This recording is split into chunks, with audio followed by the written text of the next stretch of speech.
நண்பர்கள் அனைவருக்கும் வணக்கம். நம்ம அந்த பதிவில் பார்க்க போகிறது என்ன அப்படின்னு பார்த்தீங்கன்னா, ஃப்ரிட்ஜோட ஃப்ரீசர் பாக்ஸோட கேப்லர் டீப்பு ப்ளஸ் காப்பர் சக்ஷன் பைப் எப்படி அட்டாச் பண்ணுறது அப்படின்றத பற்றி தான் நம்ம பார்க்க போகிறோம். மெமரி ஷீட்டை வச்சு நல்லா தொடச்சிருங்க. நம்ம சக்ஷன் பைப் வாங்கியிருப்போம்ல, அதையும் ஃப்ரீசரோட எண்டில் காப்பர் பைப்பும் லிங்க் பண்ணிவிட்டு நல்லா மெமரி ஷீட்டை வச்சு தொடச்சிருங்க. ஏன்னா டஸ்ட் இருந்துச்சு அப்படின்னா கண்டிப்பாக ஃப்ரீசிங் ஆகாது. மற்ற இடத்துல நம்ம ஹீட் பண்ணலாம். இந்த இடத்துல ஏன்னா டக்குன்னு நம்ம அடித்து எடுத்தாங்கன்னா இந்த மாதிரி ஒரு சின்ன துணியை சுற்றிட்டு அது லைட்டாக தண்ணியை ஊற்றிக்குங்க. ரொம்ப அதிகமாக இது பண்ணிங்கன்னா டெம்பரேச்சர் ரீச் ஆகாது, அவ்வளோ சீக்கிரத்தில் மெல்ட் ஆகாது, நம்ம வெல்டிங் பண்ண முடியாது. ஒரு டைம் நீங்கள் தண்ணியை ஊற்றிட்டு விட்டுருங்க. நிறையா பேர் என்னென்னா நிறையா தண்ணியை ஊற்றிக்கிட்டே இருப்பாங்க, மெல்ட்டிங் ஆகவே ஆகாது. இந்த மாட்டுக்கு லைட்டாக விட்டிங்கன்னா நம்மளுக்கு உடனே டெம்பரேச்சர் ரீச் ஆயிடுச்சு. இப்போ காப்பர் டு காப்பர் நம்ம ஈஸியாக வெல்டிங் பண்ணிடலாம்.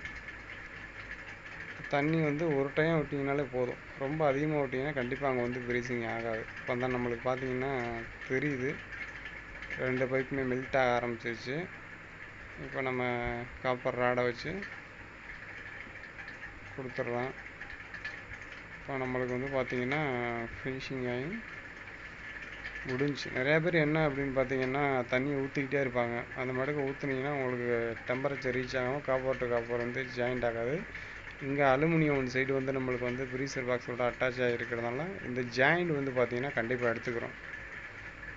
அதனால் டைமிங் மற்ற இடத்த அடிக்கிறதோடு சீக்கிரம் நீங்கள் கண்டிப்பாக அடித்தாங்கன்னா தான் அது பெரியது. ஒரு சில கம்பெனிகளில் அட்டாச்சோடைய கம்பெனிலேருந்தே வந்துடும். மேக்ஸிமம் ஒரு சில ஃப்ரிட்ஜில் வராது. நம்ம தான் செக்ஷன் பைப்பு கேப்லர் டியூப் ரெண்டையும் அட்டாச் பண்ணி ஆகணும். அதே துணியை தொடச்சி விடுங்க. நெக்ஸ்ட் இப்போ பார்த்தீங்க அப்படின்னா கேப்லர் டியூப்பை கனெக்ட் பண்ணுவோம். இப்போ ரெண்டுமே சேம் மெத்தட் தான். இன்னும் என்ன அப்படின்னு பார்த்தீங்கன்னா, இங்கே அதில் கூட கொஞ்சம் டைமிங் ஆனாலும் பரவாயில்ல.